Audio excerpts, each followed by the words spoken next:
Hello everyone. आज के इस वीडियो में हम लोग परिमेय संख्याओं को आरोही क्रम में सजाना सीखेंगे। आरोही क्रम में संख्याओं को लिखने के लिए सबसे पहले सबसे छोटी संख्या को लिखते हैं, इसके बाद उससे बड़ी संख्या को लिखते हैं, इसके बाद उससे बड़ी संख्या को लिखते हैं और अंत में सबसे बड़ी संख्या को लिखते हैं। आरोही क्रम का मतलब होता है छोटे से बड़े की तरफ सजाना, यानी कि बढ़ते क्रम में सजाना। तो आइए समझते हैं इन परिमेय संख्याओं को आरोही क्रम में किस प्रकार से सजाएंगे। यहाँ पर तीन परिमेय संख्याएं दी गई है। पहली परिमेय संख्या है 3/4, दूसरी परिमेय संख्या है -4/5 और तीसरी परिमेय संख्या है 14/10। यहाँ पर ध्यान देंगे 3/4 में 3 को अंश और 4 को हर कहते हैं, यानी कि ऊपर वाली संख्या अंश होती है और नीचे वाली संख्या हर होती है। तो सबसे पहले हम लोग करेंगे क्या, हरों का एलसीएम निकालेंगे, यानी कि नीचे में जो भी संख्याएं लिखी गई है 4, 5 और 10, इन संख्याओं का हम लोग एलसीएम निकालेंगे। तो आइए 4, 5, 10 के एलसीएम निकालते हैं। एलसीएम निकालने के लिए अभाज्य संख्याओं से कटाया जाता है। तो सबसे छोटी अभाज्य संख्या 2 होती है, तो सबसे पहले 2 से कटाएंगे। तो ध्यान देंगे 2 से 4 भी कट जाएगा, क्योंकि 2 दूना 4 और 10 भी कटेगा। 2 5 10, 5 नहीं कटेगा, 2 अंक कट रहा है तो 2 से कटाएंगे।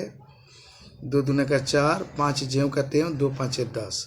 अब ध्यान देंगे अभी भी 2 2 से कट रहा है, कम से कम एक संख्या जरूर कटनी चाहिए। तो अभी भी 2 से कटाएंगे। 2 1 2, 5 ज्यों का 3 और 5 ज्यों का 3। अब ये संख्याएं 2 से नहीं कटेगी, तो अगली अभाज्य संख्या 3 से जांच करेंगे तो 3 से भी कोई संख्या नहीं कटेगी। तो अगली अभाज्य संख्या 5 से कटाएंगे, तो 1 ज्यों का 3, 5 1 5, 5 1 5। यहाँ पर 2 2 बार और 5 1 बार आया है। यदि हम 2 2 5 को गुणा करा दें तो हमें एलसीएम प्राप्त हो जाएगा। तो यहाँ पर लिखेंगे एलसीएम बराबर 2 गुणा 5। अब 2 में 2 से गुणा कराएंगे, 2 दूने का 4, 4 5 20, यानी कि एलसीएम 20 आया। तो सबसे पहले हम लोग करेंगे क्या कि 3/4 को इस प्रकार से लिखेंगे कि इसका हर जो है 20 हो जाए। तो सबसे पहले यहाँ पर 3/4 लिखेंगे। अब ध्यान देंगे पहले भिन्न के हर से, यानी कि 4 से 20 को भाग देंगे। तो 4 से 20 को भाग देंगे, 4 5 20, 5 बार में कटेगा। तो ऊपर नीचे 5 से गुणा कराएंगे। तो यहाँ पर लिखेंगे 3 × 5 बटे में 4 × 5। ये हो जाएगा 3 5 15 बटे में 5 का 20। ये हो गया 15/20। ध्यान देंगे ये परिमेय संख्या 3/4 थी, लेकिन अब ये 15/20 हो गया, इसका हर 20 हो गया। अब दूसरी परिमेय संख्या -4/5 है, तो यहाँ पर -4/5 को लिखेंगे। अब दूसरी परिमेय संख्या के हर से, यानी कि 5 से 20 को भाग देंगे। तो 5 का 20 4 बार में कटेगा और ऊपर नीचे 4 से गुणा कराएंगे। तो यहाँ पर लिखेंगे -4 × 4 बटे में 5 × 4। तो ये हो जाएगा -16/20। अब अगली परिमेय संख्या 14/10 है, तो यहाँ पर लिखेंगे 14/10। अब 14/10 में हर जो 10 है, तो 10 से हम लोग 20 को भाग देंगे। तो 10 दूना का 20 2 बार में कटेगा। तो ऊपर नीचे 2 से गुणा कराएंगे। तो यहाँ पर लिखेंगे 14 × 2 बटे में 10 × 2। तो ये हो जाएगा 14 दूनी 28 बटा 10 दूने का 20।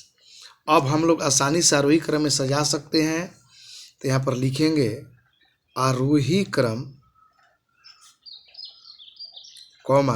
तो आरोही क्रम में सबसे पहले सबसे छोटी संख्या को लिखा जाता है। तो यहाँ पर ध्यान देंगे 15/20 -16/20 28/20 में सभी का हर 20 है, यानी कि अब हम लोग अंश को देखकर आसानी से आरोही क्रम में सजा सकते हैं। तो पहली परिमेय संख्या का अंश 15 है, इसके बाद -16 है और 28 है। और 15 -16 28 में हमें देखना है कि सबसे छोटी संख्या कौन है। तो ध्यान देंगे ये 16 जो माइनस में है, तो माइनस में जो संख्या होती है वो ऑटोमेटिकली सबसे छोटी है, यानी कि -16/20 लिखाएगा। सबसे पहले -16/20 लिखाएगा, क्योंकि ये जो परिमेय संख्या सबसे छोटी होगी उससे ठीक बड़ी परिमेय संख्या 15/20 होगी। तो यहाँ पर 15/20 लिखेंगे। इसके बाद उससे बड़ी परिमेय संख्या 28/20 होगी, तो यहाँ पर 28/20 लिखेंगे। अब ध्यान देंगे -16/20 जो है -4/5 को बदलने पर आया था, तो यहाँ पर लिखेंगे -4/5।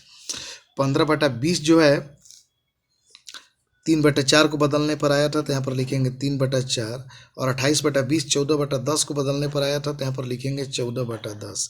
यानी कि जब हम लोग 3/4 - 4/5 14/10 को आरोही क्रम यानी कि बढ़ते क्रम में सजाएंगे, इसका क्रम होगा -4/5, 3/4 और 14/10। इस प्रकार आप आसानी से परिमेय संख्याओं को आरोही क्रम यानी कि बढ़ते क्रम में सजा सकते हैं।